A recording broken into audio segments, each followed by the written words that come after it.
In it quickly, runner, good, and a blocking foul. Count the bucket. Chance it. Golly. Lamelo. Again! Stop! With Lamelo. Got it! Clean air. Here is Young. Finds his spot. Young on the floater. Puts it in. Trae Young. They salvaged that possession. Trae Young. Young rattles in another. Trae. So it's official, ladies and gentlemen. The Charlotte Hornets, they will be facing off against the Atlanta Hawks this Wednesday in the play-in game, ladies and gentlemen. I'm expecting an epic showdown.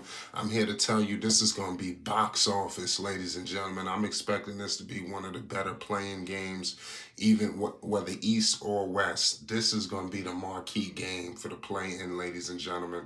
And I'm going to tell you numerous reasons why. Number one, look at the star power that's on the floor. You got Trae Young. You got Lamelo Ball. I mean, it's crazy. The firepower that these guys got. I'm telling you, two underrated rosters as well. I think we all know what Atlanta brings to the table. I think the basketball world is about to see what the Charlotte Hornets is about to bring to the table, because we all seen what Atlanta did last season. So with all that being said, man, today it was wild because you damn near had a four-way situation going on out east with Cleveland, Brooklyn, Atlanta, and Charlotte. So it was great now finally to see things shake out and we finally know who's going where, what's going what, you know. So we got it in Atlanta. So they will be on the road. How confident are we with Charlotte on the road? I'm very confident. The Atlanta Hawks, they lost a step. Let's be real. They're not the same team that they were, I would say, last year. You know, last year they were in the Eastern Conference Finals. I don't think that world beater team, these two teams finished with the same record with 42 and 39. We all know that I believe the Atlanta Hawks obviously owned the tiebreaker. You know, Lamelo Ball, his stats is crazy. His second year, his second consecutive play-in situation. I'm expecting him to convert this season and get to the postseason.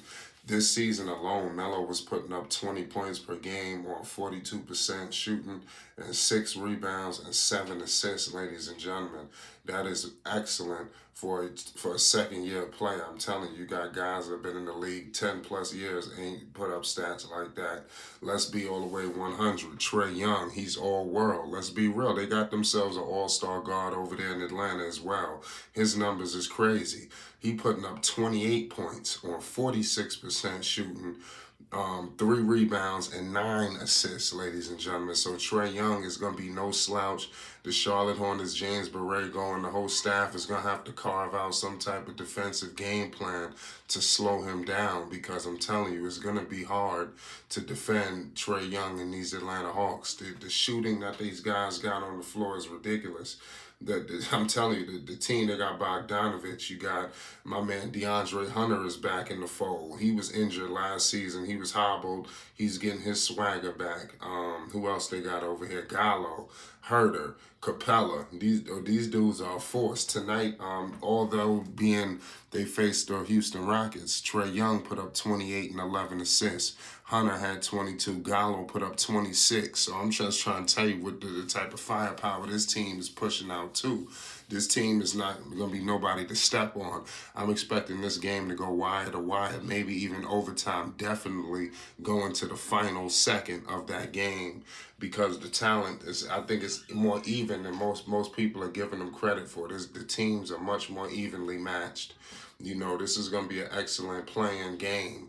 You know, I'm rolling with the Charlotte Hornets. I think we all know that, who I'm rolling with.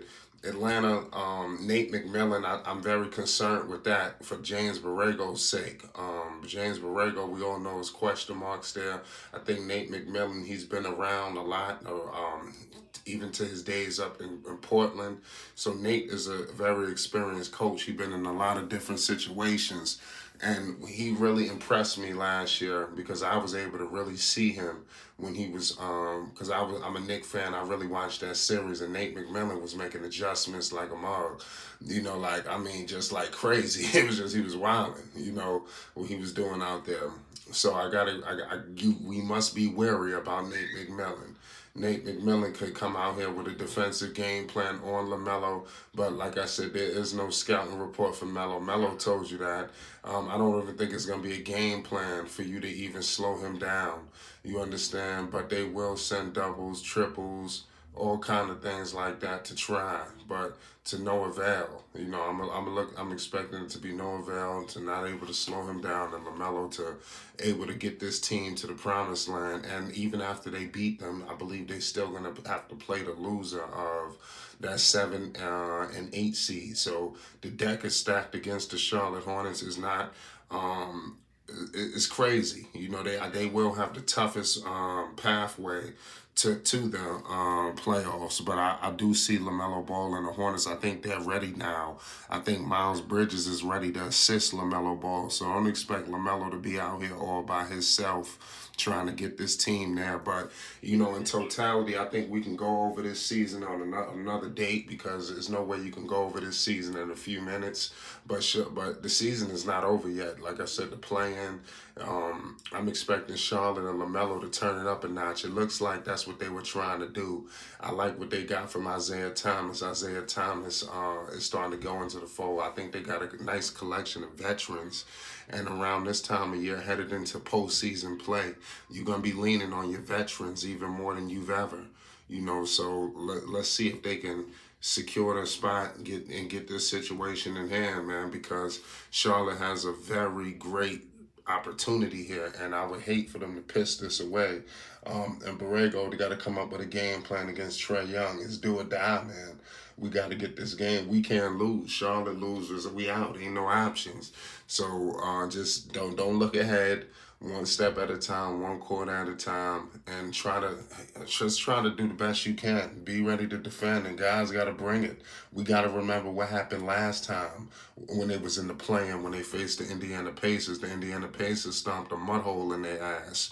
You understand? So that's something that they must be wary of going into their second consecutive play-in. They got to make sure that the team does not stomp a mud hole in their ass. But I think Charlotte is much more ready now.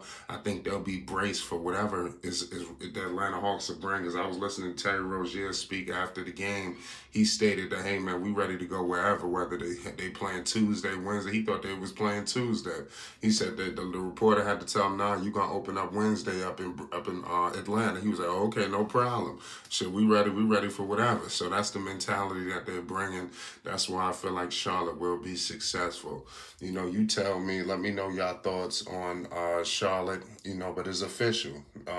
We got it under, book it. You know, we didn't know, but even it came down to the last wire second of the goddamn season, to the seedings. And this is what it's all about. I think this is what this is why the play-in is important. So everybody just be ready to pull up this Wednesday, man. We having a big party, man. So it's going down Charlotte, Atlanta. Yeah, just be ready, man. Buckle up, because it's going to be a movie. I'm expecting an epic showdown. This is going to be truly box office. The playoffs have started, man. I'm telling you, it's going down.